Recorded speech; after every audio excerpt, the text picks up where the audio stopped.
This is For the Love of Learning, Voices of the Alternative Education Movement. Be inspired by the voices of visionaries, changemakers, and ordinary, extraordinary people who do what they do, all for the love of learning.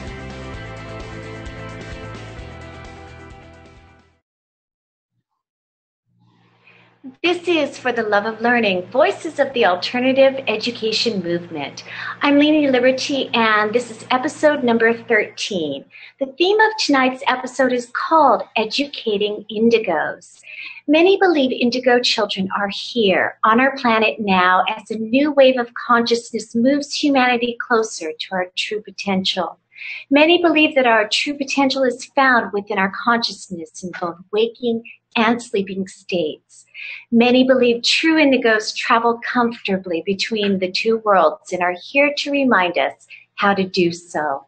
And many believe these indigo children are indeed special, often have abilities, and along with that, have special needs. But what of educating them?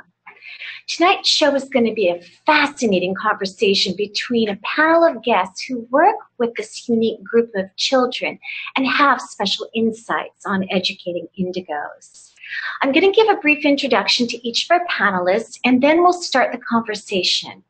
Although these introductions are brief, we have more information about each of our panelists on the show notes page located at consciousconsumernetwork.tv, and look for the show notes page for episode number 13. There you will find more extensive information about their backgrounds, links to each of their projects and websites. So let's jump in. First, let's meet Kabir. Kabir and his partner Ratama are spiritual leaders in the New Consciousness movement and pioneers in the science of human potential. They describe themselves as people with two wings, mystics and visionaries on one wing, and psychologists and scientists on the other. Their life's work has been the study of enlightenment and those expanded states of consciousness seen in the mystics throughout the ages. They believe that behind all the many problems in the world today, the fundamental problem are the thoughts and feelings that motivate our actions, and the greatest need on the planet today is to change these thoughts and feelings, to change consciousness. Their life's work has been to develop a science of maturing consciousness and proliferating effective methods to do so. Their work is both visionary and absolutely practical and accessible for daily living. So welcome, Kabir. We're so thrilled you're on tonight's panel. Thank you, Leni. A pleasure. Next, let's meet Janet. Janet is an intuitive astrologer, human design specialist, TV and radio show host of the popular blog talk radio show Living Astrology. Janet recognized very early in her life that she was interested in both numerology and astrology. But it wasn't until after 9/11 that she realized that she already knew astrology when her 10-year-old son brought home a book that magically traveled around the house trying to get her attention. As Janet recalls, she finally got the message that she was supposed to read that book, and when she opened it, she discovered it was an astrology book, and she suddenly realized she already knew the content. Since then, Janet has learned many types of astrology, including Western astrology, Mayan astrology, and human design, which she calls astrology for a new paradigm. Welcome, Janet, to the show. We're so excited you're here tonight and so anxious to learn how your background intersects with indigo children. Thank you so much, Leni. I'm excited to be here too. Wonderful. Finally, let's meet Sally. As a professional educator for over 30 years, Sally's work has been focused on making a difference in the world through progressive education. Sally is the founding director and chief visionary officer of Global Village School, an international K-12 homeschool diploma program focused on peace, justice, diversity, and sustainability. Launched at the turn of the millennium, Global Village is working to affect change on a personal and global levels by providing a transformative education that empowers students to cultivate their gifts and passions while becoming wise and capable stewards of the planet and each other. The distance learning model has enabled the Global Village to create a true international community of youth and adults around the globe. So welcome, Sally. We're so grateful that you're here joining us tonight. And let's start the conversation off with you. Could you please tell us a little bit more about your background and what led you to working with these special children known as indigos? Well, let's see. I think my education background started out in childhood when I had the experience so common to indigos of being extremely frustrated and unhappy and feeling like the whole system was just wrong and disrespectful and irrelevant, and I felt trapped and not heard. And that impacted me so strongly that it fueled the creation of a whole alternative school. So, let's see. I started out, well, my master's is in alternative education, and just because I was volunteering with a friend who was teaching, and it all came back to me of I really wanted to change the system and change the world. So I went to school to get a credential, and then I ended up getting a master's degree, and it was in alternative education. And it was still just so clear to me that it had to change, but I didn't know how that was going to happen. And I wanted to start a school, but it didn't happen for a long time after that. And I worked in outdoor education and Native American education, and then when I moved here to Ojai, I met some people that were running a homeschooling program, and I ended up working with them for a few years, and that was what showed me what a great model homeschooling is for working with all kinds of people everywhere. Because if you have one building, then the only people you can serve are the people that live in your town, or the people that can afford to move there, or if you start a boarding school. But this way, we can work with people around the world. So, and they're able to connect with like-minded people around the world rather than feeling very isolated. So, and when I started it, I didn't realize at the time that it was going to be such a great opportunity for indigos, and that I started to realize that when they started finding us, and then it kind of took off from there. Just more and more people. Sometimes it's the students that know, sometimes the parents know, sometimes neither one does and someone else tells them. Sometimes they don't know the name at all, but as they start telling me the story, then I know what they're talking about. Or sometimes they're very indirect because they don't know that I will understand, and then as I talk to them and they start to see that I understand, then they'll tell me their whole story. So that's a little nutshell. So as I introduced you, you're really focused on stewardship of the planet, and do you believe that that's a typical trait that indigos carry? And we're going to, a little bit later on the show, I'm sure we're going to talk about the definition of what an indigo is, but is that one of the avenues that they come to you through? It's definitely one of the avenues. It's how students come to us for a number of different reasons, but quite a few of them are just really concerned about what's happening in the planet, and oftentimes they feel very frustrated in a traditional school setting that there isn't room for their opinions, or there isn't support for them to go farther. Or sometimes it's their other things that they're experiencing, from extreme sensitivity, having trouble being in that environment, to they're seeing things that other people don't see, and when they talk about it, that causes a problem. But a lot of our students, whether they even know what the term indigo means, they have a really deep sensitivity and caring about the planet. And I was just talking to someone, a parent this morning, indigo has never come up in our conversation, but we just finished a middle school group. They worked together for 6 weeks, and they learned about a lot of different things, from the environment to animals to child labor.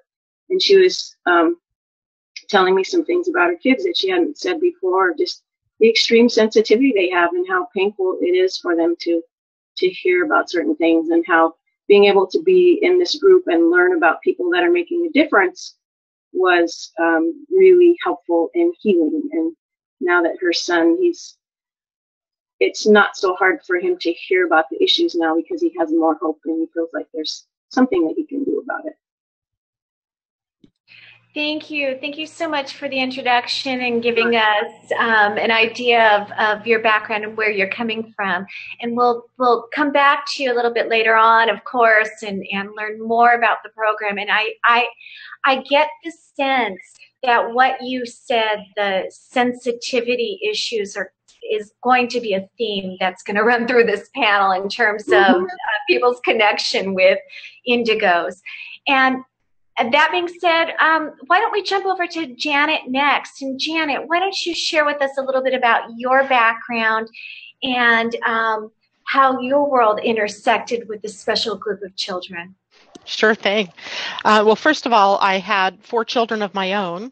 So I was sort of indoctrinated into a school system from the opposite end, where, having been a student myself and had parents that were sort of parents that just showed up at the usual open houses and that kind of thing, I decided early I was going to be a very hands-on parent and wanted to be a part of my children's education. And so, of course, that brought me right away into some of the conflicts that happen in these classrooms. Now, my background, of course, I went to college. I was studying biology and chemistry. I was on my way to being an environmental science major. And all of a sudden, my world changed.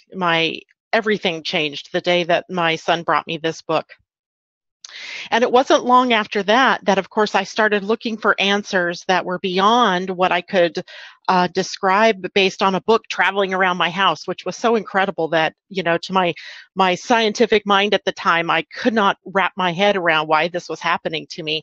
And I was certain I had 4 kids. Of course, one of them is doing it. My husband is doing it.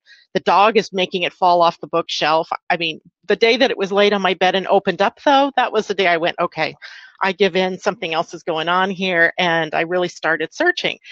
And in the background of all of that, I had children who were doing weird things, like waking up in the middle of the night and telling me there was an old man at the bottom of their bed, in a rocking chair, telling them stories, and another one who would wake up and get paper and just start drawing pictures of these kids and different teenagers, and then telling me these stories. And, these are kids that were quite normal kids. I mean, there was nothing odd about them except that what was going on. And one of my daughters in particular was just having a tough time in school. And I had one son that was having a difficult time in school. And I said, okay, well, I'm going to homeschool.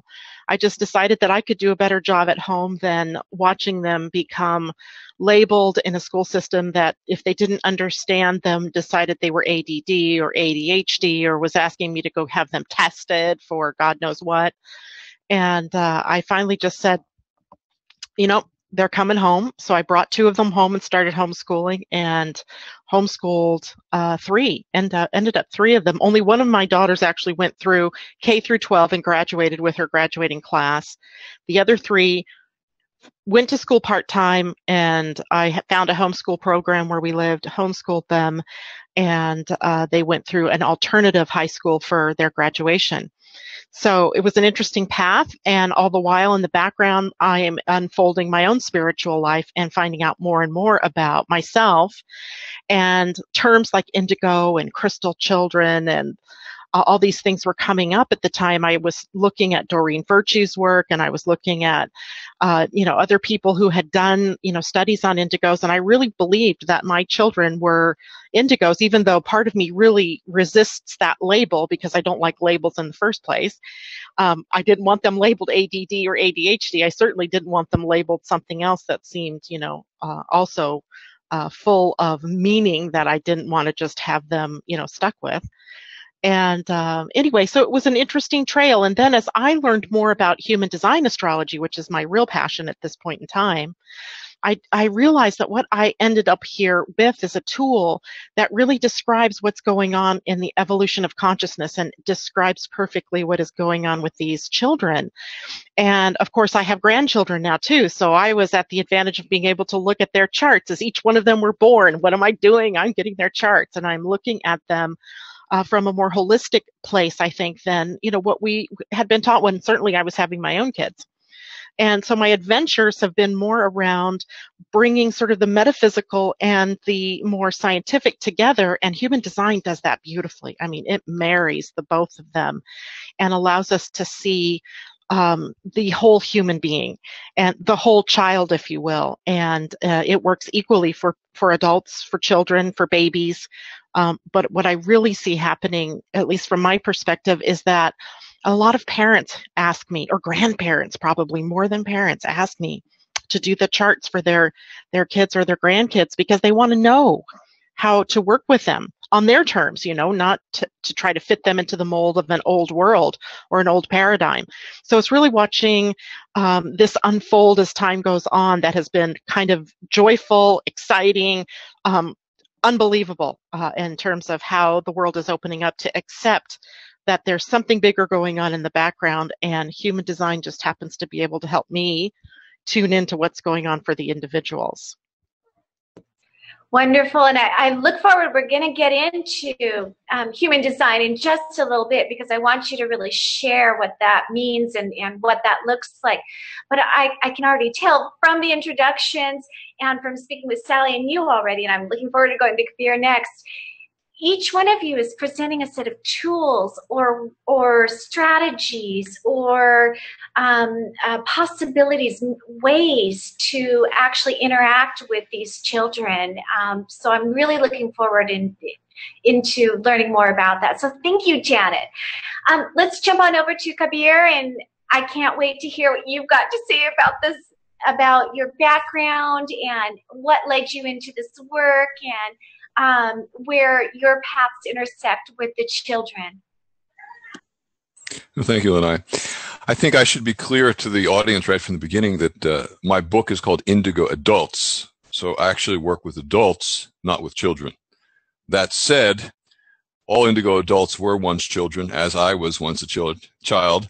And I went through my own experience of growing up with all these various sensitivities and differences and having no understanding at all of what I was dealing with.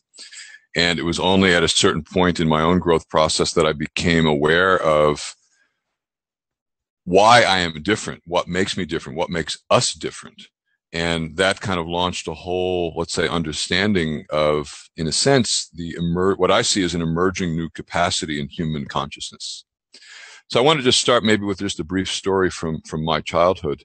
I used to play the piano, and I'd sit against the wall. The piano was against the wall, and my little brother would come in quietly and sneak into the room, and he would stare at my back.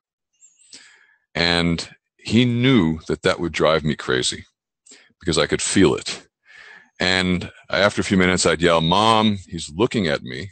And my mother would say, "Come on, he's just sitting there minding his own business." And he knew, and I knew that he wasn't just minding his own business. And then finally, at some point after I did this a few times, I'd get up and run over to him, and he'd start screaming as if I was beating him to death. And my mother would come in, and I'd get the punishment, and he would laugh and say, "See, I got you again."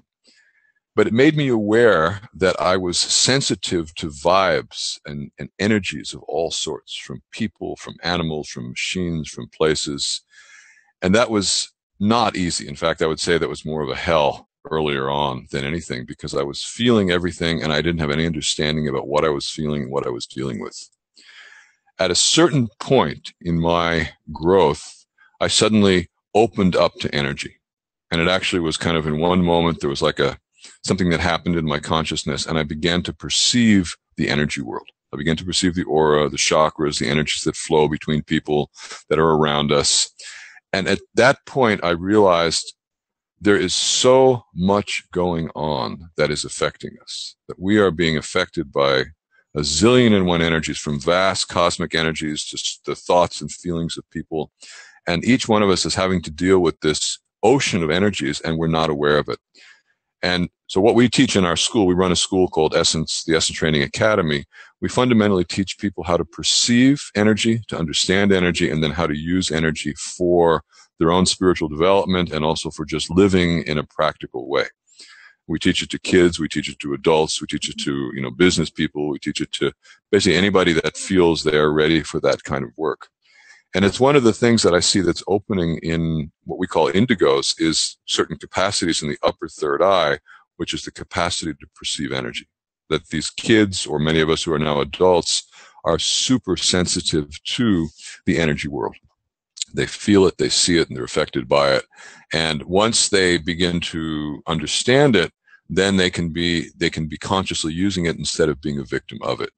And I feel like that's probably one of the core components that I see in the training of indigos, whether it's adults or children, is the capacity to read and to see energy. So there's a lot of other pieces that we'll get into, throughout the evening, but I just wanted to start with that one piece about the energy world, because as I look at the four of us sitting here, we're all super sensitive. And I'm sure that the audience who's out there listening is also highly sensitive to energies, but in many cases not really understanding what you're feeling and how you're affecting it. This is amazing information, and I'm so glad that you're here on this panel. I'm dying to ask this question. I'm dying to ask this question to the panel. Define what is an indigo. I understand the sensitivity and of course my experience with being empathic. I can feel what groups of people, I can feel the emotion is. Are emotions energy and the sensitivity that you're talking about, or is it something else? I'm very new to this term indigo, but it's so fascinating to me. So I would love for you to take a stab at defining that, Kabir. Well, I think we'll each have different aspects that we'll bring, but the characteristics that I see of indigo people are, I teach and I work with the chakras, so I map it in terms of what is opening in the human energy system.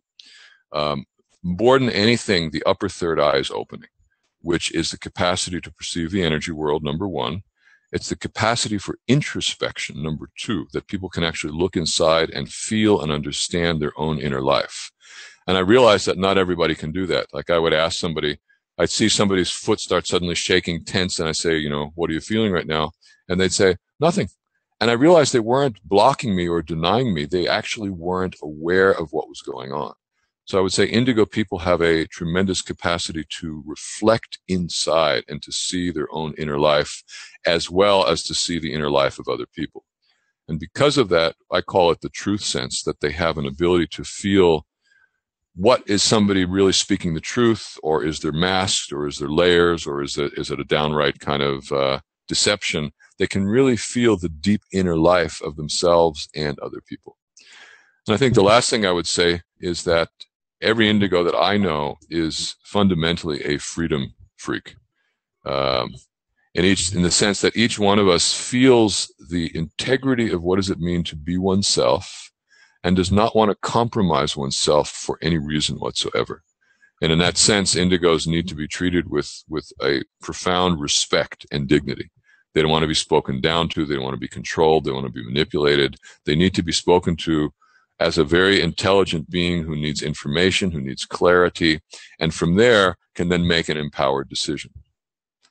So, sorry. Go ahead. No, go ahead. That's fine. Well, the last couple of things you said are so related to what often happens in the classroom setting.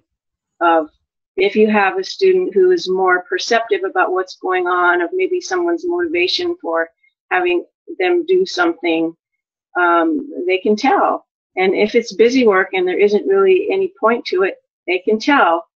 And unlike some people who they might or might not know it, but they can tolerate it, these other kids, they just can't even tolerate it. And the same thing of needing to be free and not to be told what to do. And if you're in a traditional classroom, you don't have that freedom, and it's incredibly painful not to have it. It's not like some other kids who they can wait until recess to have their freedom.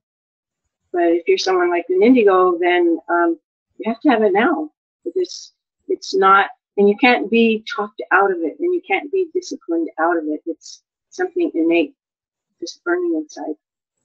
Yeah, they feel if they're in an environment that's supporting what I call being, their deeper being to be there, or if it's somehow restricting and confining and manipulating or controlling them. And the moment I know that happened to me when I was a kid, or I watch it in other indigos, everything in me would scream. Mm-hmm. Is indigo just another term for what the scientific community and the doctors call ADHD? Is it the same thing? Are we talking about the same traits? I can tell you from the standpoint where I'm coming from is I think that, I live in Washington State. We have a fairly progressive school district up here. But I still think when a child doesn't fit into their mold, right, if you can't put them in a box, that suddenly ADHD and ADD, what's going on? Are you okay? that ADHD and ADD suddenly become the labels that get thrown out on these kids. I had a really interesting conversation with a teacher, and she was telling me the same thing, that, her hands are often tied as far as what she can do in her classroom, because they may have 25 to 30 some children in there. And, a certain percentage of them are going to be the type, anyway, from human design, that are going to have problems sitting still in a classroom. And they're going to take in the energy of the kids who have a lot of different energies, and they're going to amplify it. They're going to send it back out, and they're going to be the troublemakers, even though that's not what they intended to do. They just are designed completely different. And I think there's a whole class of people that maybe even started years ago, maybe even in the 80s, that began displaying these kinds of characteristics of maybe what we've come to term the indigos, where they were sort of this vanguard of energy or consciousness shift that was occurring here on the planet. And of course, we see it first in the schools, because they're the ones that have to go, what am I going to do with these kids? Labels, I'm not sure I like, but I can tell you that somewhere in the 80s, something really began to shift. Consciousness-wise, the paradigm began to shift, and now we have this entire group of people that were sort of the bridge between that old paradigm and the new paradigm, and now we have a very instaunched group of young people now that are completely ready to take us into the next century in a completely different way, energetically, consciousness-wise, physically, mentally, emotionally. All of those different ways are different for them than they were for us. My group, I'm 53, so I came, into the schools in the 60s, 70s. Teachers were completely different. The kids were completely different. So I'm just becoming familiar with the term indigo and starseed and crystal children, and all of the traits are representative of people that I know in my life, including myself and my child. And so to me, this really represents, like you said, Janet, like everybody has said, a new wave of consciousness. My question to the panel is, why now, and where did this consciousness, where did they come from? Why now? I'll respond to that from also an astrological point of view. Janet, I share that with you, and having been an astrologer for a bit. My understanding is that actually an entire new kingdom is emerging on the planet right now. That it's not a small change when we talk about indigos, that if you look at what's happened in the last, let's say 100 years, for example, in a normal person's life 100 years ago, the amount of information they would be exposed to would be the thickness of a Sunday newspaper. So if you think about the amount of information that we are dealing with now, is an explosion in such a vast level. And that for me is what we call the lower third eye. It's the whole information aspect. And what I see is that literally a new kingdom, what we call a fifth kingdom, or we call it the kingdom of the soul, in which is the soul as a being who lives through the body, is now coming more and more present on the planet, and will become even more present as time moves forward. Why now? We can say a lot of reasons astrologically. We talk about Aquarian age or a lot of other things. But I think that when we look back, there was, there was different kingdoms. There was a mineral kingdom, then there was emergence of the plant kingdom, animal kingdom, human kingdom. And I believe actually that a fifth kingdom is emerging right now. That what's happening is so vast and so big that we can barely even comprehend it. Yeah, I would agree. I also studied the Mayan calendar and the Mayan astrology years back before they were even, raising the awareness that there was something coming in the change of the Mayan calendar. There was this concept, and it was echoed throughout many different traditions, that there was, some people call it a sixth world or a fifth world, or, in some way we already had this information that something was going to change, and that consciousness is evolving, and as consciousness evolves, more and more becomes available to us on an energetic level. And as we move forward here, I think we're really, you could even say we're moving sort of backwards, in that we're sort of encompassing things that were in our past, things that were gifts to us as humanity, divine gifts, if you will. And we are just in a process of remembering, coming out of the scientific age that had us only looking at things with logic and reason, and the mechanistic type of procedures that came from the Industrial Revolution. So here we are now. What we're seeing is sort of this full circle as we come around from what science began, has now moved around through quantum physics, bringing us sort of a spiritual quality back to science. So I think the timing is now, because number one, we have the technologies, and we are very open right now in the process of remembering some of our more inner gifts. Yeah, I see that too. And as I continue these conversations about education, the idea of alternative education is more and more in the consciousness of the public. And so it's perhaps because of this new age, this new shift of paradigm, but also the people that are involved, living in it.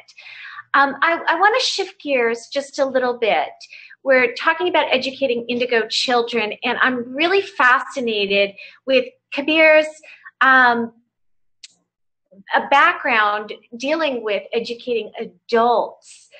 From everything that I've read, there's a movement of, more indigos from the 1970s, 1980s and onward. But obviously, Kabir, you were born before then. Is this what a starseed is? Are you here to help nurture and bring in this new age of children and provide some sort of understanding for them? Or could you share a little bit about that? Because I'm so fascinated. Well, my understanding is that a lot of this came in originally in the mid-1700s. It actually began then. And the forms that it took then was the American Revolution, the French Revolution, that a lot of the new really came in at that time. That's how far back it goes. So I would say indigo adults or indigo souls have been coming in for a while, bringing in these new paradigms, these new ideas, these new understandings, which gradually begin to penetrate into the collective and begin to change the structures of the institutions and whatnot. I think around the 50s, a whole lot more started coming in very quickly. And definitely they started to emerge in the 60s, and that's when we got the whole counterculture movement. And I think since that time, the cosmic tap is opening even more. That I see it actually as another soul group, that literally a whole other soul group is pouring onto the planet right now, along with the energies, the archetypes, the paradigms that they have. I would say, yes, as I'm sure all of us feel, kind of pioneers in it. I often use the word icebreakers, because a lot of us who came in early are kind of banging our heads against the old system as we have to kind of pioneer through it. And, I know especially the world of education, amazingly enough, it's the most intelligent people, and yet it's often very slow to change. So there's a lot of thick, old, encrusted mentalities there that are having to, in a sense, make shifts. My work is more with, as I said, indigo adults, and it's actually what we call inner work. It's the inner self-development work. On an emotional level, it's healing and cleaning up your emotions. On a mental level, it's opening your mind, it's learning to perceive energy. And ultimately, it's a learning to awaken to yourself as a spiritual being here in a human body.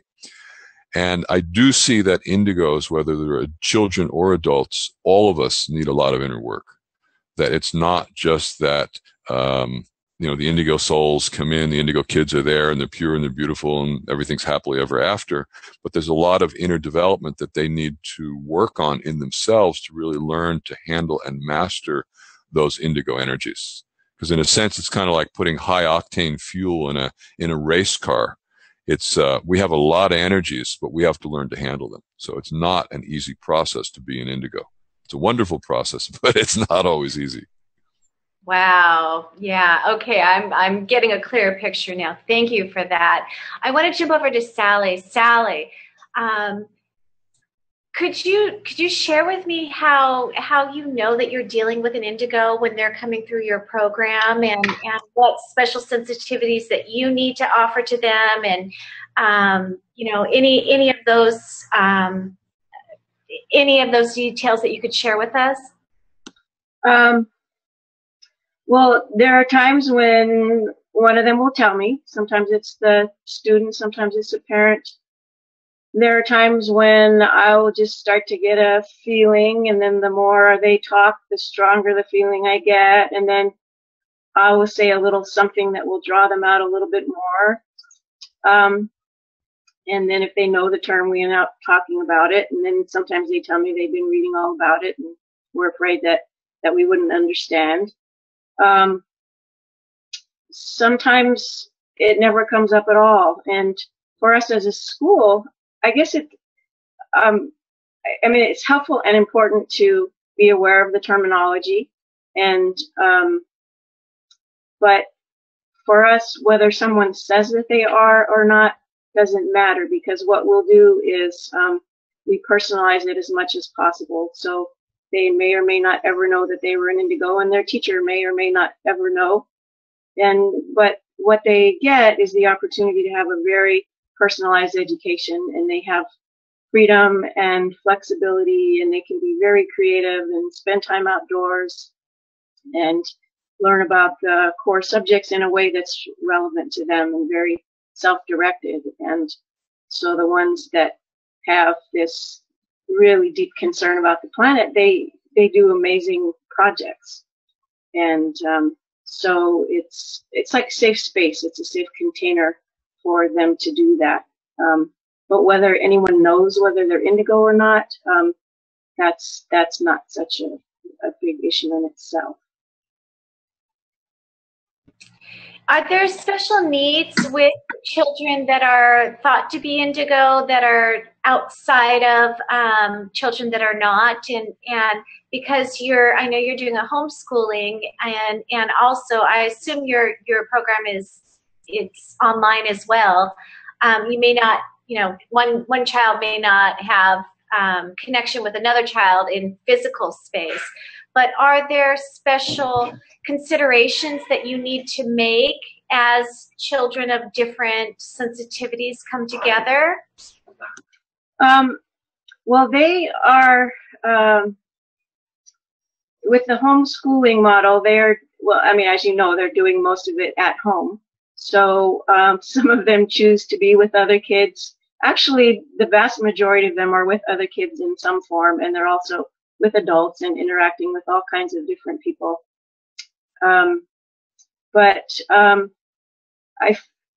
of the stories we hear is they just need to be out of the classroom that they were in, because it's so difficult for them because of the intensity of the energy or whatever it is, or not being understood, or seeing things that other people don't see and don't understand, or whatever it is. Yeah, they do have really strong needs sometimes. Or someone contacted us just in the last week or so about a daughter who's just in so much pain about the state of the world. Yeah. Yeah, I hear you. I hear you. I remember feeling it was my responsibility to carry the weight of the world on my shoulders when I was a child. And I remember having to be told over and over that wasn't my responsibility. So I can imagine what that means to an educator who's in contact with a child who's feeling that. I didn't have support, so I'm so glad that there are educators now that understand this. That's really important. Yeah, and I think it makes such a difference when you have a young person who's so passionate about something that may or may not be skillful in expressing their feelings or in knowing how to take action in an effective way, that if they can have mentoring rather than just going out in the world and getting smashed, it's really important, and they'll come out so much stronger for it and more empowered. Thank you for that, Sally. I really appreciate that. I'd love to jump back over to Janet. Janet, please share with us what human design is and the ways that can support the highly sensitive people coming through now in this world. Sure, I would love to.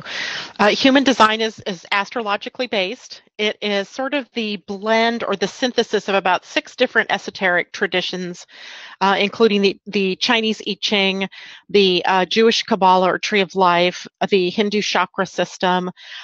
There's also the elements, of course, Western and Eastern astrology involved there. And then if you go further, you see that there is an element of quantum physics involved, as in what we're looking at in human design is really the energetic composition of your life map and how you came here meant to use that energy. And then there's also the human genome involved in it. In the I Ching, there were 64 human or hexagrams, excuse me. And in the human design system, there are 64 gates, which turn out to be the traits that each person is carrying. And wouldn't you know it, you have 64 codons on every strand of DNA. And so there's this coherence that moves between the system and what we already know from a scientific point of view that I just find extraordinarily appealing. And when you're looking at your human design chart, what you're looking at are 2 different components. One, your personality, and the other one, your soul, and how you came to integrate both of those into one energetic person. Or, you know, it's sort of you knowing yourself. I love that whole, my manifesto is know thyself, in that when I know myself, whether I'm an indigo or not doesn't really matter, because I know what I'm here to do and I know what my tools are to do it. And when I'm aligned with that, then the whole world opens up for me. And truly, I have seen this over and over again, not only in my own life, but in my kids and the thousands of people that I've done readings for over the last couple of years with the system. What I find fascinating is that it was transmitted to the planet around the time of the harmonic convergence, which was back in the mid-80s. And one of the person who received this transmittance, let's say, we used to tell the people that he was first training that we're going to know that a big change is occurring when you start to see the incidences of autism increase. I mean, and that was way back before there was ever any indication that perhaps shots or vaccines were causing this problem. Because I'm thinking this, of course, he died before I ever started learning the system, but my guess is that what he was seeing was that there would be this group of children that would represent the bridge between where we've been and where we're going, and they themselves would be a sort of misunderstood group at first. Not that there's anything wrong with them, it just is who they were designed to be. And as that, then it was up to us to try to figure out how they fit in and how we can work ourselves around them. And So as I started doing charts with especially kids, that was the first ones I did, by the way. I took and did all of my kids and my grandkids and my friends' kids, and I started looking for patterns. Yeah, I looked at your sons, and they're extraordinary. They are extraordinary, but so is yours, and so is mine, and so is the 80-year-old woman that I just did last week. I mean, everybody's human design chart is extraordinary. And once they are opened up to it, I haven't met a person yet that said, oh, I didn't know that about myself. Everybody that I've talked to said, I remember this. right? I remember when I was a kid and this is how I would do things, and then somehow I got out of the habit of doing that, or somebody told me that I couldn't see energy, that people don't see energy, and it took that away from them. And in doing their human design, it brings it all back to them. It's almost like truth and freedom all in, one very small chart. And it's just why I love doing that particular kind of astrology. Do you think there's a commonality in Indigo's charts? And would you find something in, say, Kabir's chart that you would find in an Indigo child's chart? Is there, like a trine, or, I don't remember the astrology terminology. Yeah. There are some similarities. In fact, there are two things that we see in human design in general that are pointing us in an evolutionary sort of impulse or a movement. One is the let's say the evolution away from the spleen in human design, which represents fear and primal sort of survival instinct, and moving that over to the other side, which is the emotional sensitivity side, the emotional solar plexus, we call it in human design. And the people who come designed with emotional, we call it definition, they're designed to follow their bliss. I mean, it is so magical to tell people that you're designed to follow your, what feels good to you, what feels correct for you. And that is your inner compass, so to speak. That we're also seeing that as the evolution that humanity is taking, is that following that feeling, what feels right, what feels good. And I already see this in different business meetings I go to. I hear from employers that say, what do we do? These people don't have the stick to it, same kind of work ethic that our parents had, or even that they have themselves. And I'm sitting back there going, well, that's because if it doesn't feel good to them to stick with something, they're not going to. They know from an inner being that if it doesn't feel good, it doesn't feel correct, it's not for them, and it isn't going to work, so they change course. And that is who they're designed to be. And that's one of the things that we see in an Indigo chart frequently.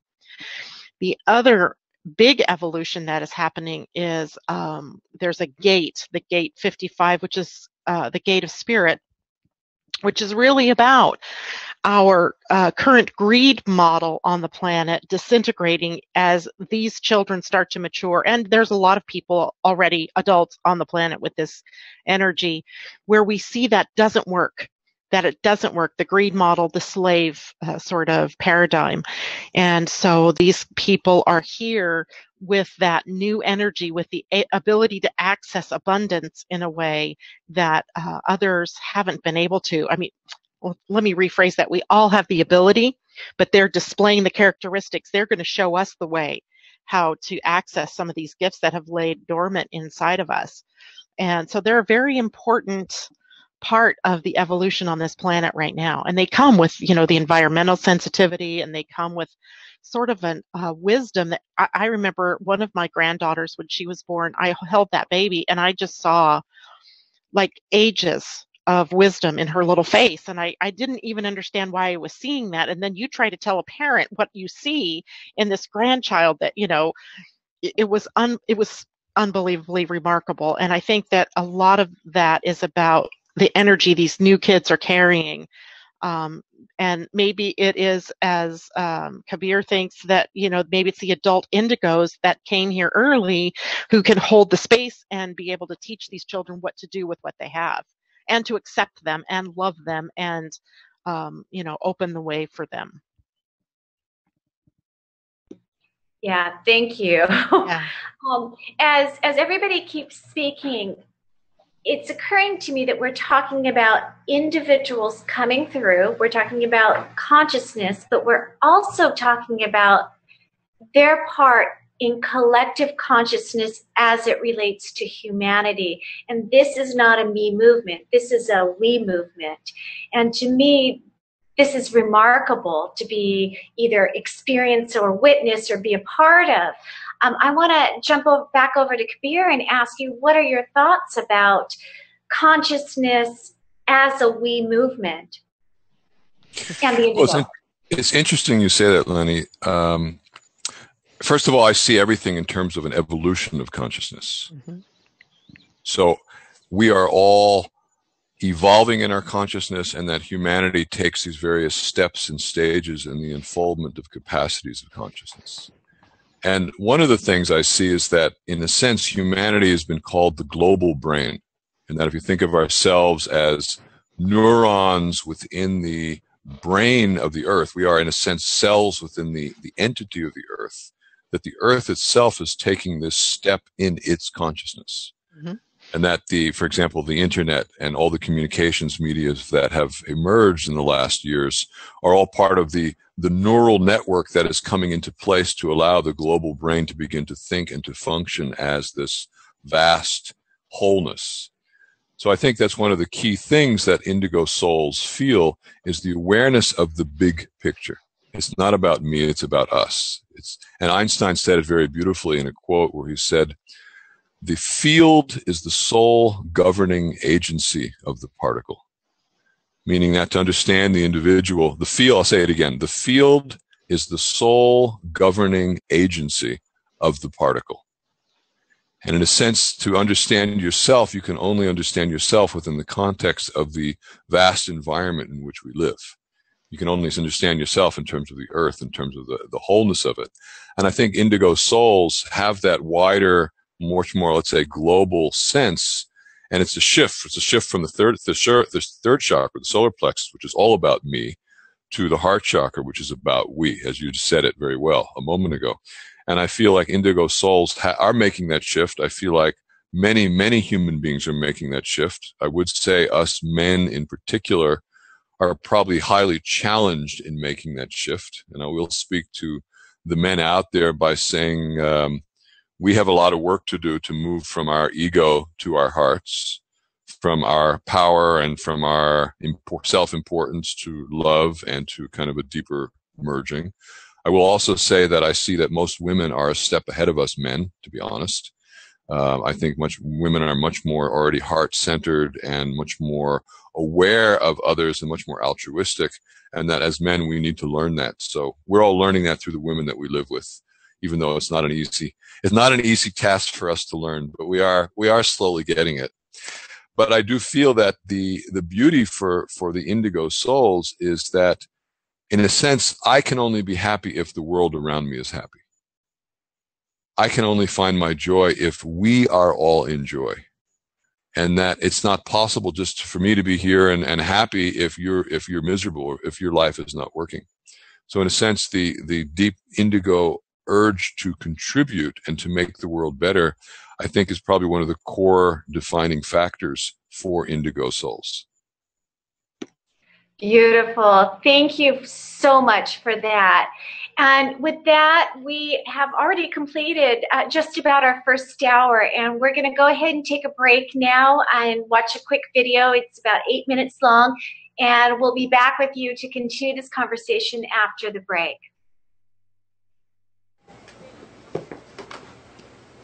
Attention all you rule breakers, you misfits and troublemakers, all you free spirits and pioneers, all you visionaries and nonconformists. Everything the establishment has told you is wrong with you is actually what's right with you. You see things others don't. You are hardwired to change the world. Unlike 9 out of 10 people, your mind is irrepressible, and this threatens authority. You were born to be a revolutionary. You can't stand rules because in your heart you know there's a better way. You have strengths dangerous to the establishment, and it wants them eliminated. So your whole life you've been told your strengths were weaknesses. Now I'm telling you otherwise. Your impulsivity is a gift. Impulses are your key to the miraculous. Your distractibility is an artifact of your inspired creativity. Your mood swings reflect the natural pulse of life. They give you unstoppable energy when you're high, and deep soulful insight when you're low. Been diagnosed with a disorder? That's society's latest way to deny its own illness by pointing the finger at you.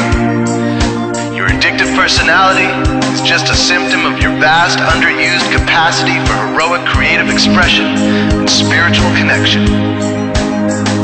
Your utter lack repression, your wide-eyed idealism, your unmitigated open mind. Didn't anyone ever tell you these are the traits shared by the greatest pioneers and visionaries, innovators, revolutionaries, procrastinators, and drama queens, activists on the social scene, space cadets and mavericks, philosophers and derelicts, business suits flying fighter jets, football stars and sex addicts, celebrities with ADD, alcoholics who seek novelty, first responders, prophets and saints, mystics and change agents. We are all the same, you know, 'cause we're all affected by the way. We are all the same, you know, 'cause we're all attracted to the flame. You know in your heart there's a natural order, something more sovereign than any man-made rules or laws could ever express. And this natural order is called the way. The way is the eternal substrate of the cosmos. It guides the very current of time and space. The way is known by some as the will of God, divine providence, the Holy Spirit, the implicate order, the Tao, reverse entropy, light force. But for now, we'll simply call it the way. The way is reflected in you as the source of your inspiration, the source of your passions, your wisdom, your enthusiasm, your intuition, your spiritual fire, love. The way takes the chaos out of the universe and breathes life into it, giving it divine order. The way, when expressed by the mind, is genius. When perceived through the eyes, is beauty. When felt through the senses, is grace. When allowed into the heart, is love. Most people cannot sense the way directly, but then there are the wayseers, the keepers of the flame. Wayseers have an unexplainable knack for just knowing the way. They sense it in their very being. They can't tell you why or how they arrived at the right answer. They just know it in their core. They can't show their work, so don't ask. Their minds simply resonate with the way. When the way is present, so are they.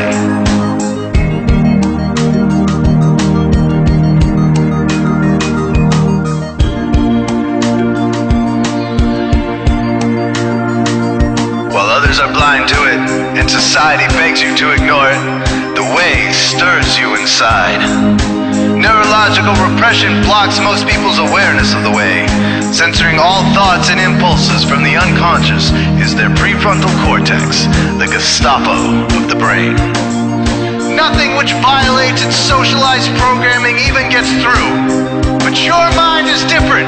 Your mind has been cracked wide open to the way by some miraculous genetic trait, some psychotropic chemical, or maybe even by the will of your own soul. Your brain's reward pathways have been hijacked, dopamine employed to overthrow the fascist dictatorship of your prefrontal cortex. Now your brain is free of repression, your mind free of censorship, your awareness exposed to the turbulent seas of the unconscious. Through this open doorway, divine light shines into your consciousness, showing you the way. This is what makes you a wayseer. 90% of human civilization is populated with those whose brains are blocked to the way. Their brains are hardwired to enforce the social programming indoctrinated since birth. Unlike you, they cannot break out of this programming because they have not yet experienced the necessary revolution of mind. These programmed people take social institutions and rules very seriously. Society is full of games programmed to keep people's minds occupied so they will not revolt. These games often cause sick fixations on peculiar protocols, power structures, taboos, and domination, all subtle forms of human bondage. This distinct form of madness is not only tolerated by the masses, but insisted upon. The programmed ones believe in rules so forcefully, they become willing to destroy anyone who violates them. Wayseers are the ones who call their bluff. Since Wayseer minds are free to reject social programming, Wayseers readily see these social institutions for what they are, imaginary games. Wayseers comfort the disturbed and disturb the comfortable. Helping those who are lost in these games and refuse to help themselves is the calling of many Wayseers. Since Wayseers are the ones who keep contact with the original source of reality, they are able to disrupt societal conventions and even governments to realign humanity with the way. The Wayseers are an ancient lineage, a kind of priesthood, carriers of the flame, ones in the know. There must always be Wayseers to reform the dizzying, psychotic, spinning wheels of society. Giant, mindless hamster wheels obscuring the pure blue sky, keeping humanity shackled in a darkened cage. So Wayseers are called to shed light on the madness of society, to continually resurrect the timeless, transcendent spirit of truth.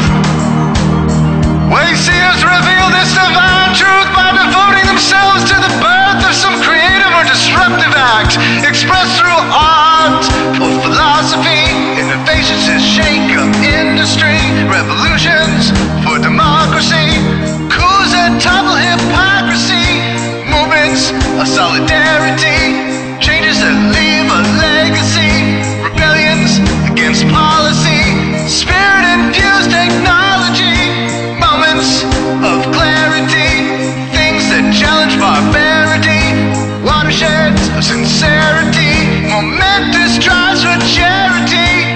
We are all the same, you know, 'cause we're all affected by the way. We are all the same, you know, 'cause we're all attracted to the flame. This is your calling, Wayseer. You found your tribe. Welcome home.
Okay.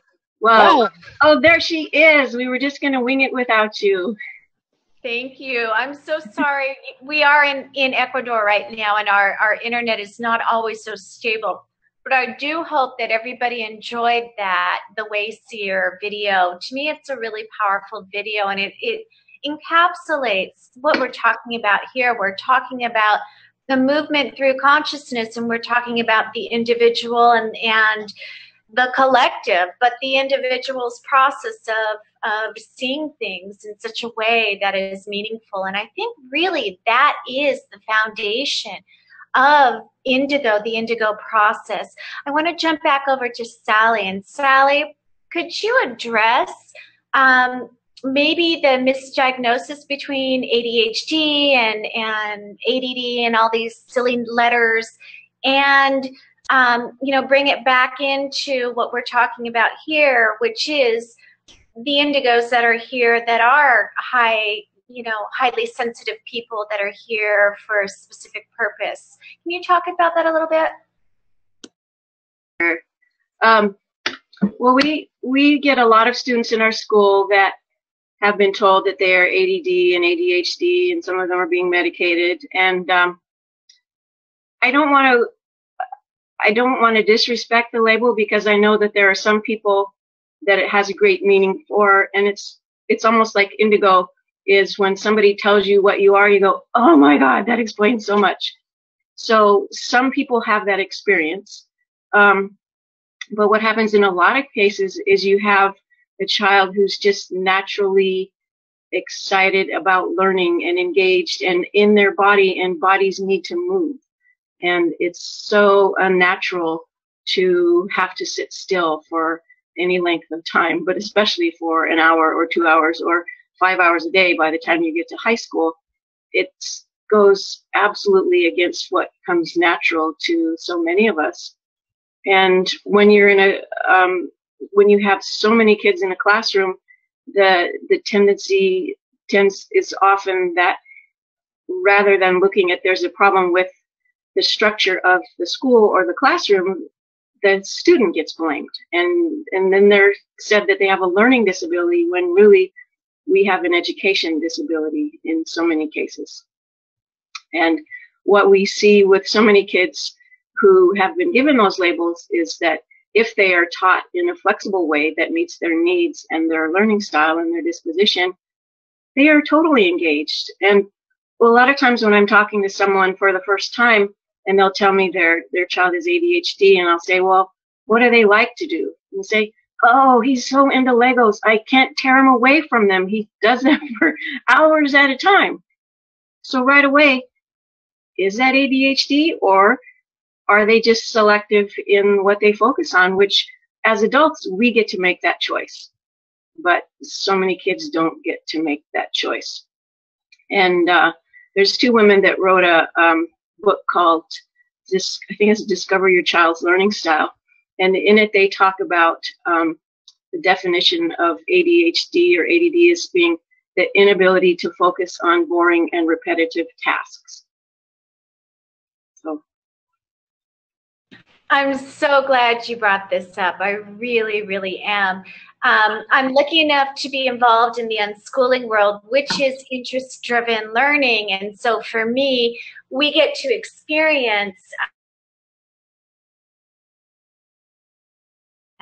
but for those that are stuck in a system or that are functioning within a system that doesn't suit them, I hear what you're saying. Most people say, well, there's something wrong with the child, when in actuality, it's at the fault of the system. So thank you so much for bringing that up and doing the work that you do in helping facilitate these special children. Sally, did you have something to add? Oh, I just wanted to add one thing, is that I don't want to leave the impression that kids with ADHD labels only focus on Legos. They focus on all kinds of things, academic things. Some parents tell me, I can't get them to put down the book. You know, but the point of it is, whatever it is they're focused on, they have many things that they're interested in. They absolutely have an ability to focus for many hours at a time. But not when it's irrelevant. Then they're kind of like the rest of us, where we're flipping the channel, or if it's boring, you're not listening, and who can blame you? But we try to force kids to override their natural tendencies, and that's where we run into a lot of problems. And I want to jump back over to Kabir, and Kabir, I know that you work with adults, but are there any things that you've discovered through your process of helping educate and awaken a spiritual growth, consciousness growth in adults that could translate better to children? Would you have any suggestions or techniques or anything that you can offer along those lines? Well, it reminds me of a story that happened. We were driving with Ritama's family and her nephews and the children to a beach. And we were several miles away on a dirt road. There was not a car on the road. And the little boy, Andrew, said, "Oh, the beach is very busy today. I can feel it's full of people." And his mother said, "Oh, Andrew, stop imagining things like that. You know, what are you projecting?" And I could see that this little boy had just somehow sensed the beach. His sensors had gone out there and he could feel it was busy, and his mother had just shut him down. And I said to him, "Oh, Andrew, you can really feel it's busy. And he immediately perked up like, oh, an adult was acknowledging the fact instead of just telling him that he was stupid. And he immediately perked up and he started saying, yes, it's full of people. It's very busy. They're running around. And a couple minutes later, we arrived there and he was absolutely right. The beach was mobbed. It was full of people. It was exactly how he described it. And so what I feel from adults or children or anybody is to listen to people, to listen, to simply acknowledge the fact that that person's having an experience and maybe I don't understand it, but it is their experience and I'd like to understand it. And I think if we could just do that with indigo souls, indigo children, it would be hugely healing for them because they feel seen, they feel heard, they feel that somebody's with them. And then it gives them room to begin to explore it and maybe to share more about it and for it to unfold whatever it is that wants to unfold. Has anybody on this panel seen the Neil Donald Walsh film about indigo children? It's a drama, of course. It's not a documentary. But I remember watching it many years ago, and it struck me as these children had special powers of healing and being intuitive to other people. Is anybody on this panel familiar with that film or have any thoughts or comments about that? I saw it many years ago, so I can't say it's fresh, but yes, I think that, indigo kids have such a deep empathy with other people. I've watched somebody an adult being in pain and a child kind of put their head on their shoulder or their hand or be with them in a way that was just phenomenal. So I think that simple presence and the living aliveness of their energy can be very much of a healing force. And what are some of the other traits in your experience, Kabir, with indigos? Well, I think there's a few that are fundamental. As I said, it's on one hand, it's the energy perception, it's global perception, it's the freedom. It's also the lower third eye capacities, very intelligent. I mean, a lot of these kids are just super smart, super intelligent. I think that they have a deep truth sense. I think a lot of them are very empowered already. They know how they feel. They know what they want. A lot of them don't have the kinds of insecurities that I certainly had as a kid, or many of us had as kids. We were much more kind of, held back. These kids are just so much more out there with themselves. A lot of them, they see their values are already very clear. They value, let's say, life values instead of money or power or owning things. They're valuing, things of the heart and things of the spirit. So in a way, they're in a way a much more evolved being than a lot of the way humanity's been behaving, I have to say. Is there, and I'm putting this question to the panel, is there the chance that if indigos as children are not nurtured, that they could lose some of this connectivity and connectedness and some of their life purpose that may be here to help heal? Does anybody have any thoughts on that? Well, I'll jump in on that one because I'm more in the adult end of it. And I want to say you're absolutely right that indigos can be wounded. Like anybody can be wounded. You can be shut down. You can be told you're stupid. I had a session with a woman at one point. She was about 40. And I could feel that she was somehow very insecure and she was very self-conscious and she was kind of off balance. And as we were talking, we began to explore and look into it. And she remembered that when she was about 5 or 6, she used to go into the garden and talk to all the little deva spirits. And at some point, her parents said, okay, enough's enough now. You got to go to school. You're a grown girl. Stop that. And they kind of made her feel stupid and wrong, and they shut her down from the senses that she had. So she went to school, but she could never be herself. And 40 years later, she was still struggling with this. And it was only in that session that she remembered what she had known way back then.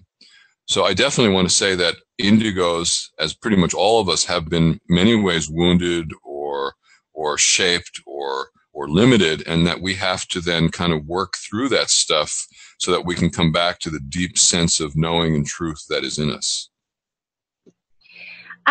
It's interesting that you talk about being wounded because I know that Janet has comments about having a roadmap or actual tools to help guide you. And we were talking about that a little bit on the break. Janet, I was wondering if you could jump in and really share some of the ways that the tools that you work with can help not only the wounded person, but the child and the family and the community and so forth. Right. That's a big chore. It sounds like a lot, right? But it really is very simple, because in astrology, we have lots of different tools to work with, and we call them planets, right? We call them, mathematically contrived points if we're dealing with, other types of pieces. And every one of them points to something in you as a person and in your children as people. And part of our journey, if you will, is the quest to find out the truth about who we are. And in my mind, energetically, we're always interacting with one another. I know we are interacting with one another. And who's to say that it isn't part of the journey of the soul to find that you are wounded and then come back to yourself? There's a planet called Chiron in astrology that we use as part, its whole archetype is the wounded healer. And in there, we can find the wound, and we almost all have one that's in some way being displayed or kind of maybe sabotaging us even from behind the scenes. And part of the journey through the first 50 years of your life, is to discover what this wound is doing and how to start healing it. And the way that I tell most people, the way you can spot this is it's probably the one thing you can do better for people outside of yourself. And yet you can't seem to get it done for yourself. So for example, somebody who's a great financial manager and can help people, make money, but they can't seem to make it themselves, most likely has a wound around lack or scarcity, or in some way the abundance piece. And so, I recognize that things get said to people, to children. I have been guilty of saying things, to my own kids as they were growing up, and then later going, why did I say that? Being the recipient of it, somebody telling me when I was a little kid that I didn't draw well. And so all my life now, I've believed I couldn't draw. No one suggested that maybe I just learned the skill, right? So part of that journey is innate. It's part of who we are. But I think we can all bring a whole lot more consciousness to it when we really have our design charts for our children done, and even for ourselves, and we see what that family dynamic is. Because it's huge when you start looking at, especially a family that has a series of things that always happen, like domestic violence or something, and we see, abuse that sort of runs through the family and carried on from one generation to the other. And how can we stop that? Well, it's right there in the design. We can see it exactly as it's meant to play out, and then we can see exactly what it is that you could be doing that would facilitate a change and bring that episode to an end, heal it, in other words. So the tools are many, at least in my case, and they're so easy to detect that it makes me sad that it would be a difficult thing for me to go into a school and say, get me the birth dates of your kids and I will help you map out your classroom, right? Because first thing the parents are going to go, why does she want to know that? Because I need birth date, I need birth time. It seems like it would be an intrusion into their kids' lives, but in reality, what a difference it could make in the lives of the child, the school, the classroom, the family. It would be huge. So, there's some fears going on here behind the scenes about how we can access information like that for people that could really jumpstart the healing process. Why wait until you're 50 to come to terms with your wound when you don't really have to? If someone can help you identify it early and help you find the tool that can help you heal it. It's all there.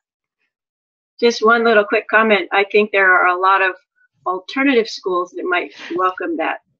I've actually taught in one. I actually was invited to come and teach these kids in an alternative high school astrology. And it was probably the most rewarding thing. That and a prison one time. I was in a prison teaching the men in the prison about themselves through astrology. And it was so, so wonderful. And it was so well received. You just can't even imagine, you know, all these burly prison inmates that just wanted to know more and more and more, and all of these kids that were just like sponges and wanted to know more about themselves and how do I deal with this and how can I do this. And it was beautiful. It was beautiful. Wow, thank you, Janet. You bring up some really important points here. If we had a roadmap, if we had the tools, you know, yes, life would be so much easier for all of us, not only the indigos, but for all of us. I want to actually jump back over to Sally and ask you, as you're facilitating the learning for these children that some are indigos, what is the role the family plays? The family plays a very big role. They are the home teachers. So a big part of what we do, especially in the younger grades, is we coach and empower the parents so that they can provide the kind of education that their kids need. And in so many cases, they know it in their hearts. They knew it when they took the leap and pulled their child out of school, but there's still so much pressure around them from, sometimes it's family members or sometimes it's people at the school they just left or people in the community. There's, you know, this myth out there. Well, how can you possibly educate your children because you don't have a teaching credential? And so a big part of what we do with the parents, especially if they're new to homeschooling, is just really coaching them and supporting them and reassuring them that yes, you know, following your heart is right. And sometimes we have to ask, well, all right, let's check in right now. What does this still feel like the right thing to do, even though it's scary and your mother-in-law disagrees or, you know, whoever it is. And then they check in and then they get back to, well, yeah, or we'll ask, well, how is your child doing? Well, she's not crying every morning anymore, or, you know, so many things like that. So, so we're the coaches and the facilitators, and we provide the space, and then it's the parents and the family that really pulls it off. They do amazingly well, even though they might not have a lot of experience with it. If they get it, that what they need to do is pay attention to their child, and then there's a lot of instruction in our curriculum guides as well. But it's basically learning to listen to your heart and pay close attention to your child and what lights them up. And when do you see that spark in their eyes, and when do you see it start to go, and to pay attention to that. Sally, I'd like to ask you a question. You know, I know that a lot of what's being taught in the schools these days in terms of just the standard curriculums are not supportive of the deeper spirit of people or the children.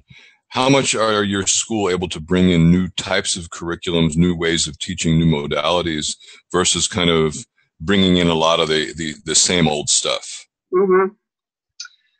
Being a private school, we have a lot of flexibility, and we also have alternative accreditation, which gives us even more flexibility, because if you have the mainstream corporate accreditation, then there's testing requirements and things like that. So, and we still stay within the framework that everyone who's with us, they do study within the core areas, but what we're able to do is provide so much flexibility in that. And so, like, I have a girl in Montana who had some negative experiences in school, and so it was hard for her in the beginning to want to do it. But then when we got her researching courses around the world, all of a sudden she's writing a lot and she's reading a lot, and that was all it took. And so she's building her language arts skills, and she's learning about geography, but she's learning it in a way that makes sense to her. So she's engaged, and she's going to remember. So in the K-8 grades, we have a lot of flexibility. And then in high school, what we need to do in almost all cases is create an official transcript, which needs to be acceptable to other high schools and to colleges. And so then we we follow, I would say, pretty, I don't know that strict is the right word, but very concrete guidelines of 4 years of English and then geography and world history and U.S. history and so on. But what we do is we, whenever we can, we teach those in a more flexible way, where gearing it to someone's learning style. And also, like in U.S. history, we use Howard Zinn in 8th grade and sometimes in high school, and we'll tell the other side of the story. We don't just present the glowing side of American history, but we talk about the people whose stories aren't told, and the other side of the story about American actions around the world. And then in economics, we'll teach the traditional theories, but we also talk about what's the real cost of something, that if you buy something that was paid for, that was made by someone who's doing slave labor or some form of exploitation, or it was created in a factory that's doing all kinds of pollution. So we do the best we can to be flexible, creative, and then also bring in as much about media literacy, sustainability, peace, justice, diversity that we can.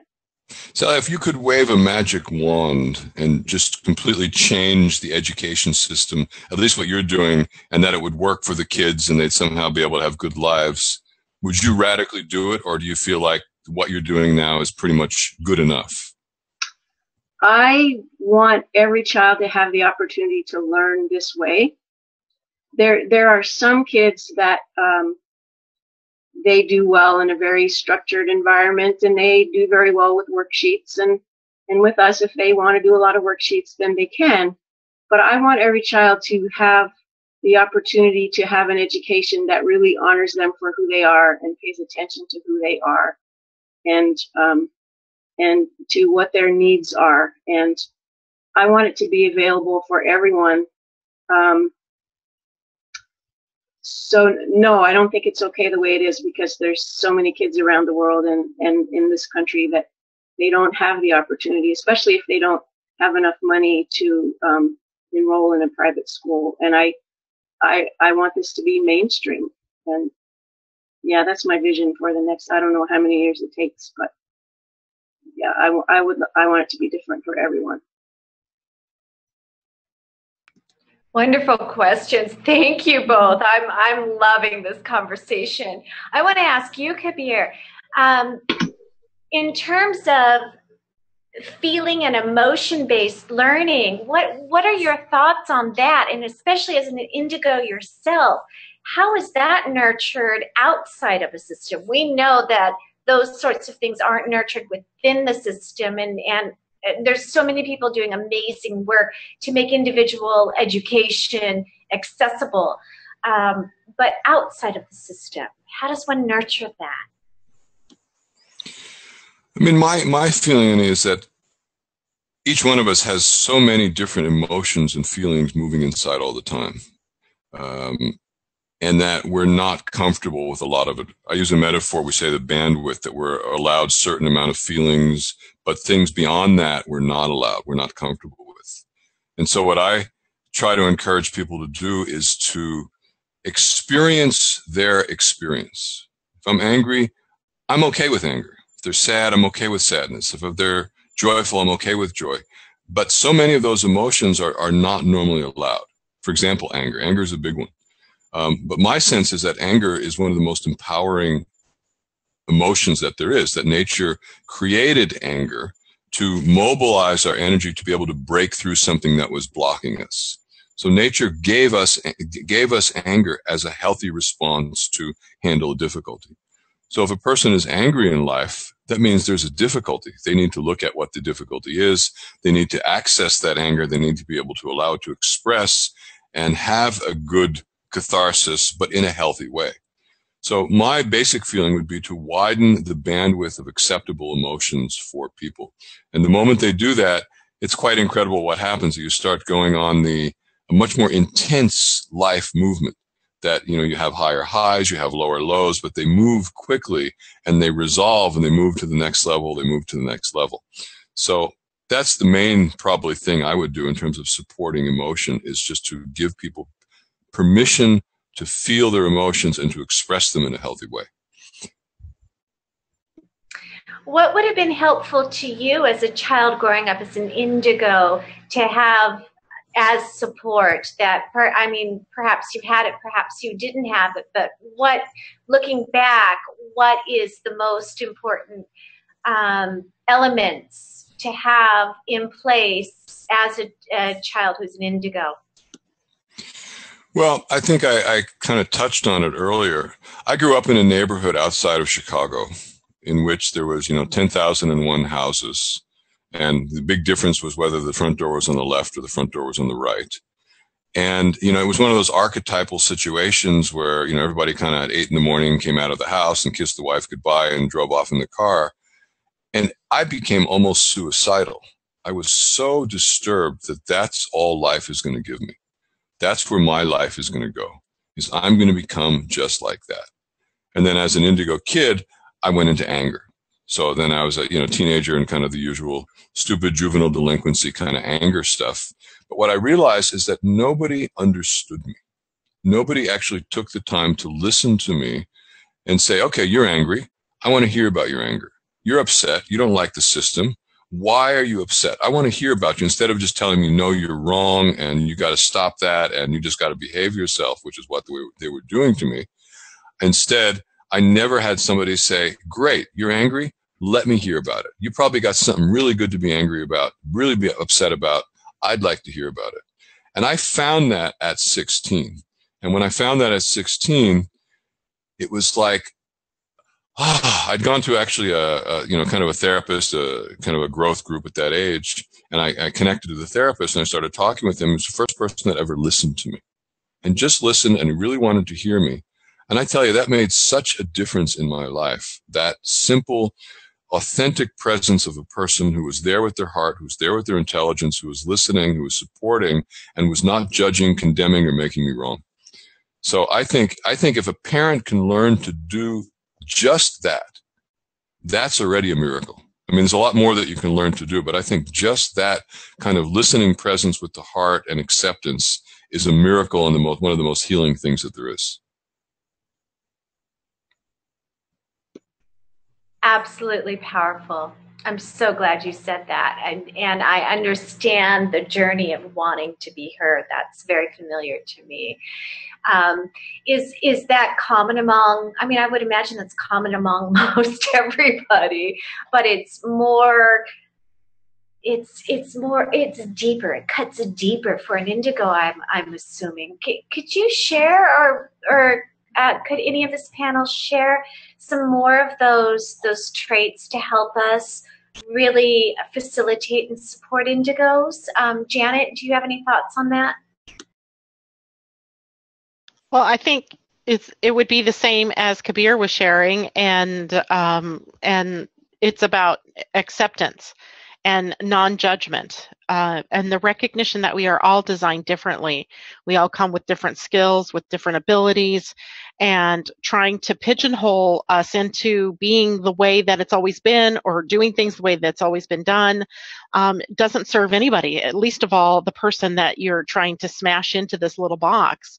And I have a lot of clients that expressed exactly what Kabir was saying, is that their experience of growing up is this all there is? The feeling that life is meaningless is pervasive often in the indigo children, and having to find their meaning somewhere outside of the school because school really is very limiting for them.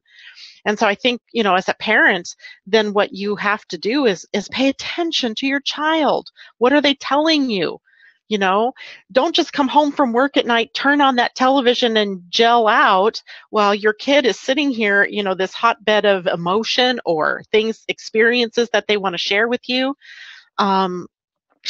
Spend time, ask questions, get to know them, and be very open to valuing the differences between them and you and maybe the other members of your family or the community, because we all have a voice and we all have a part to play and we all have a piece of something that's beautiful and different, authentic to their experience, but something that's a part of that whole tapestry of life. You know, it's interesting. I'm looking at the background that you have in your to your screen here, and it's all this beautiful tapestry, different colors, and it's that same thing that humanity is a tapestry of these different colors, and we need to value everybody.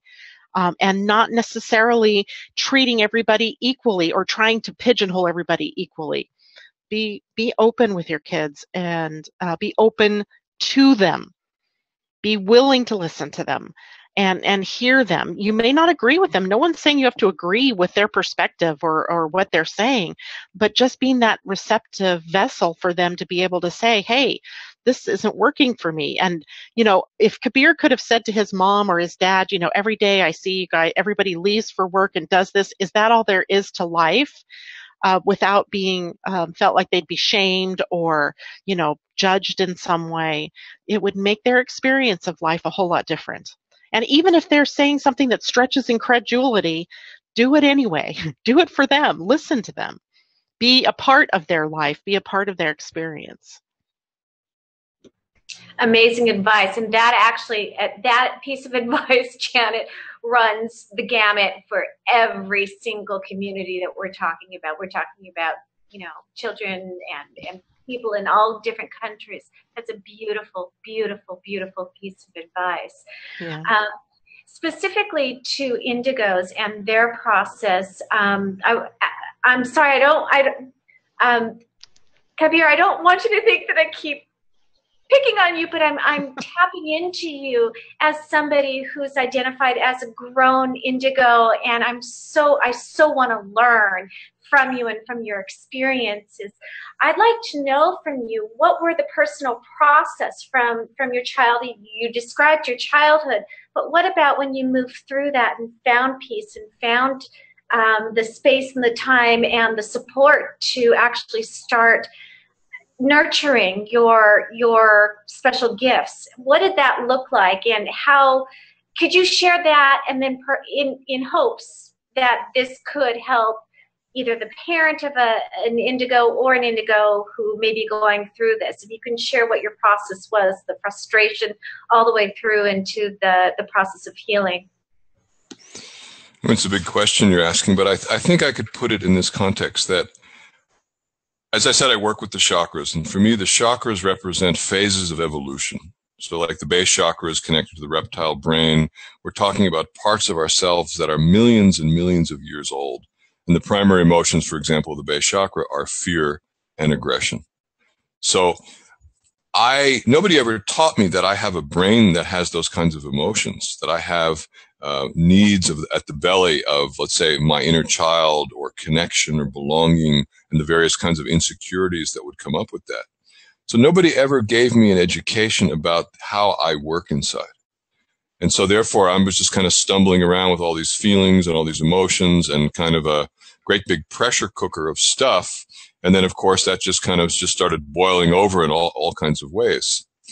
There was a point probably in my mid-20s when I was stumbling in life.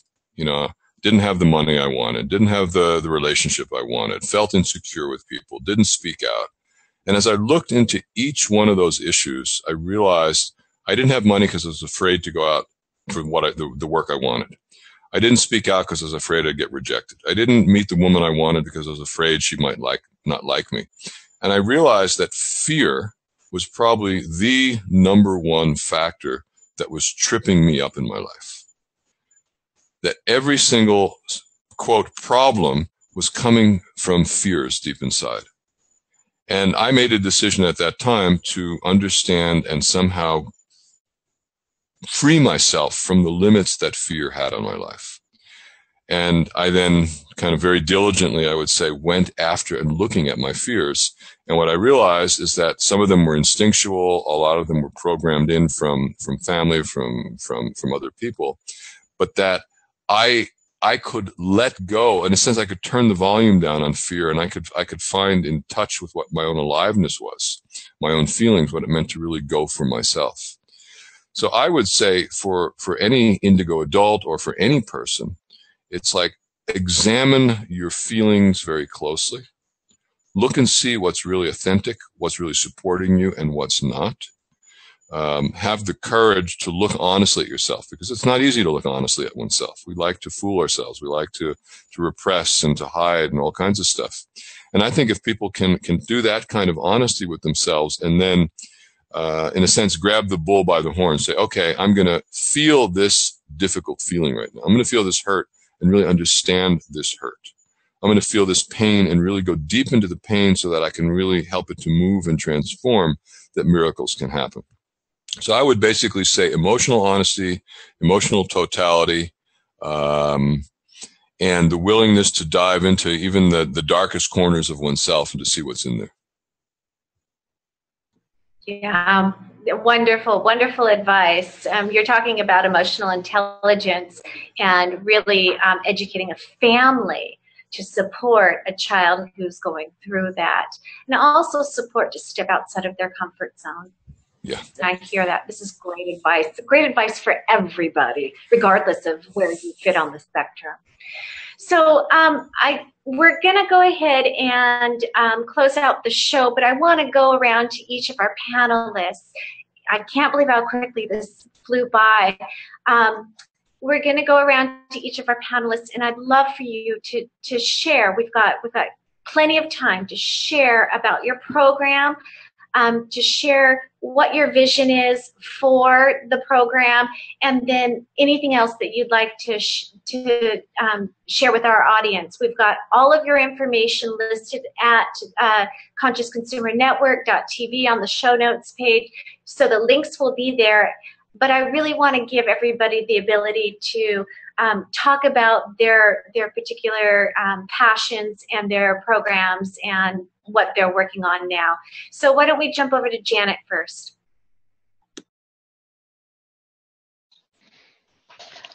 Thank you. Had to find the mic again.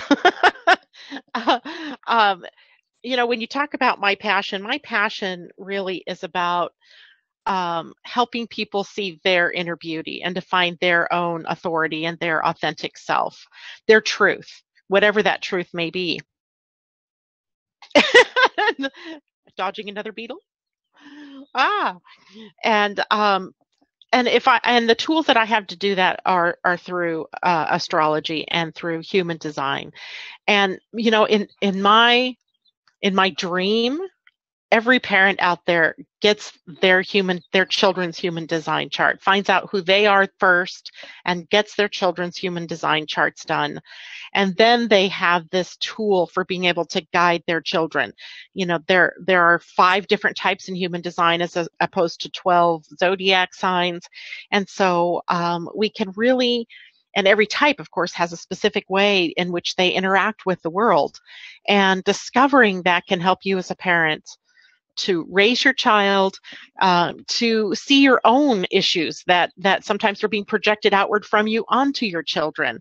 And I mean, we're after having a healthy, happy, joyful life, right? That's what we want with our families. No one really starts a family, I'm sure, with the thought of, well, let's see how I can ruin their lives. That's not really what we start out with.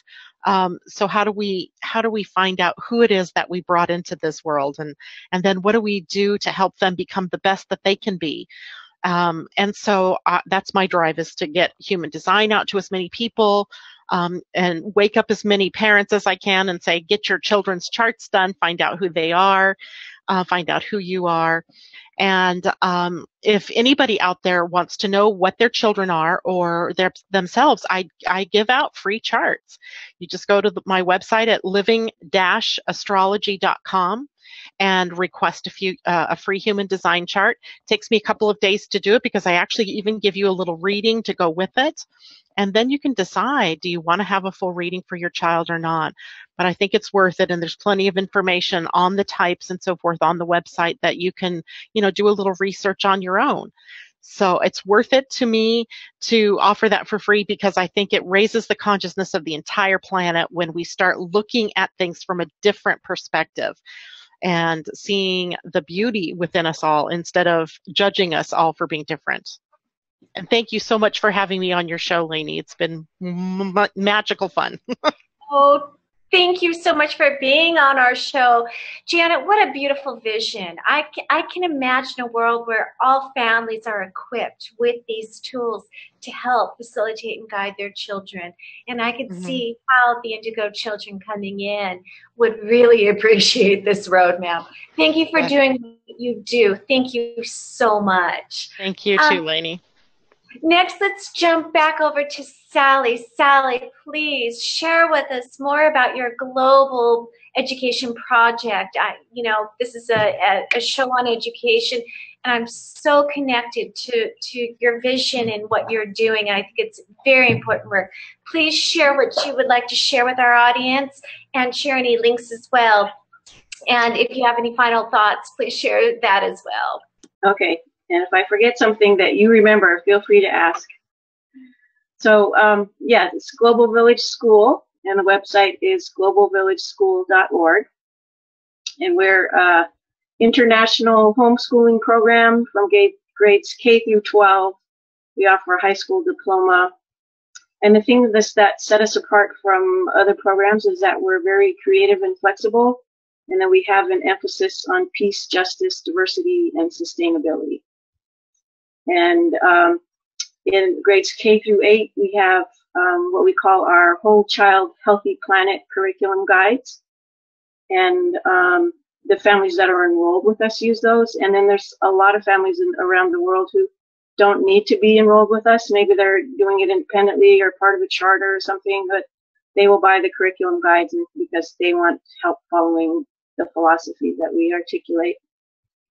And then in high school, as I was saying earlier, we cover all the core subjects, and then we also offer peace, diversity, and sustainability courses like the Buddhist Path to Peace, global spirituality and activism, reflections on peacemaking, international human rights, literature of diversity, history of civil rights in the U.S.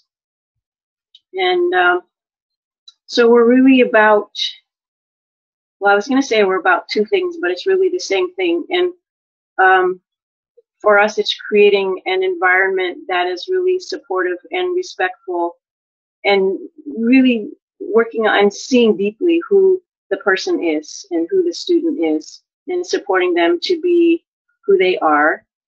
And it's extra important to us to support people that are suffering maybe because of who they are, whether they're gay, lesbian, bisexual, transgender, questioning, Muslim, Native American, labeled with learning disabilities. So many people are suffering for various reasons, and so we want to provide a safe space for them, and not just them in isolation, but a space that enables them to learn about all kinds of different people as well. And then one of the things we say is that we're educating for a better world, one person at a time. So the idea is that this is my attempt to change the world. And I believe that if more people, if they were supported from when they were very young to be who they are, I think that's kind of what we're talking about, is much less wounding would happen, and people would be more empowered to act in ways that are good for themselves and for the planet. And that we're also trying to educate kids about how to live more sustainably. And what's cool is that the parents are learning right along with them as the kids are learning these things and talking about it, and learning about the truth in media, and how if you watch a network that is owned by a corporation that profits from militarism, then you're not going to get the truth. And just that fact in itself, if more people understood that, the world would be a different place. And so, just teaching about those things of peace, diversity, human rights, sustainability, and on the personal level and on the global level.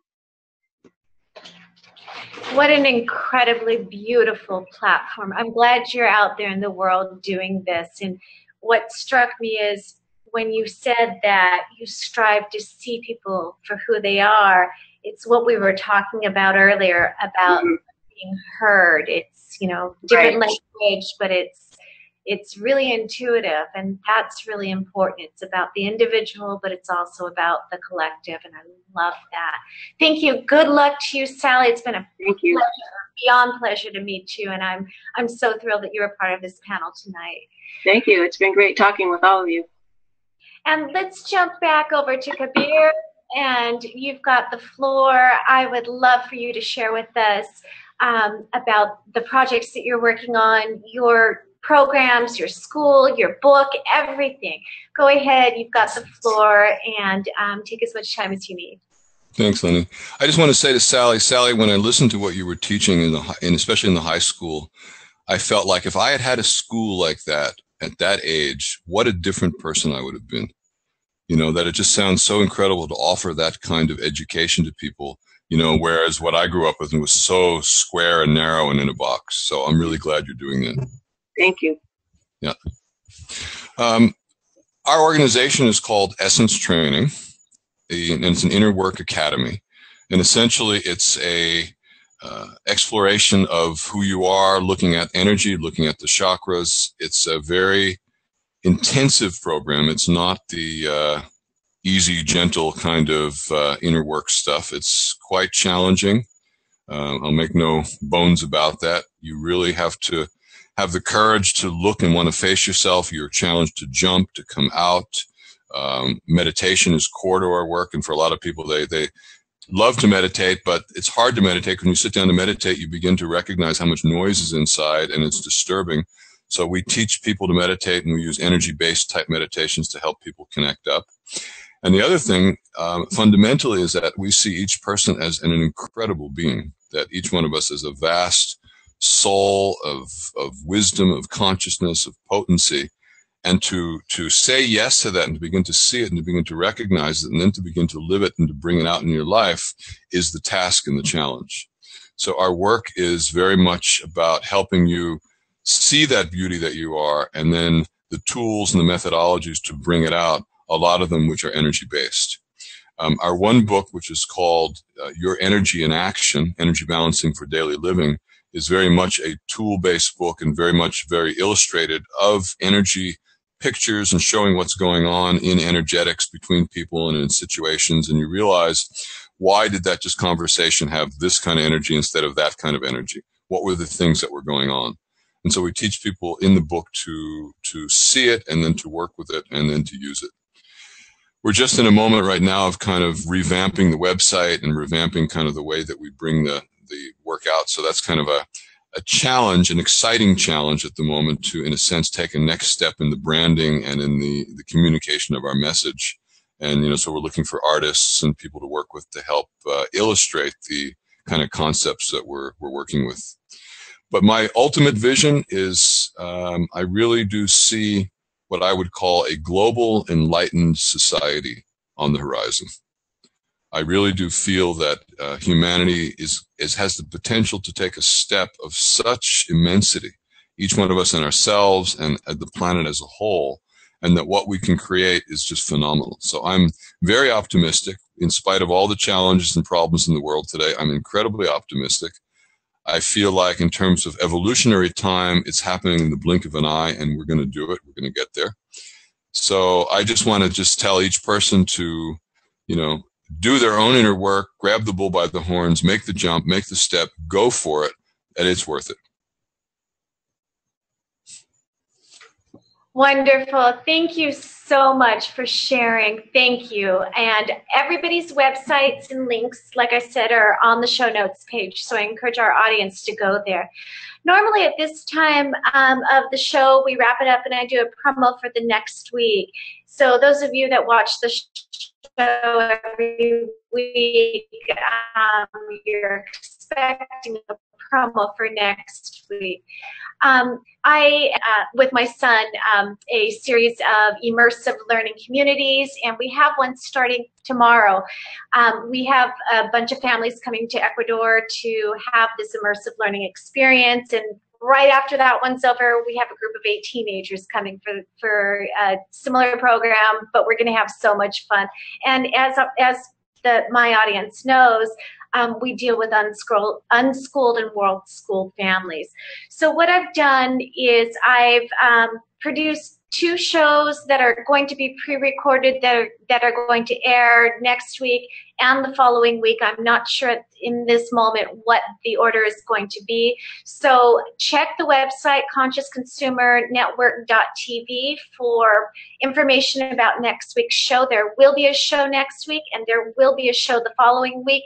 And in 3 weeks, I'm back live with the group of teens live that are involved in these unschooling immersive learning retreats. So you get to meet them in person.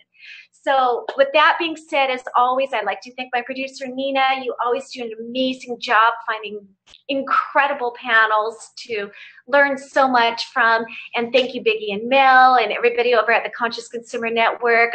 As always, I'm so grateful for this opportunity to explore all of these incredible philosophies and ideas. And thank you to this beautiful panel. Thank you. We're out. Oh, whatever you do, wherever you do it, always do it for the love of learning.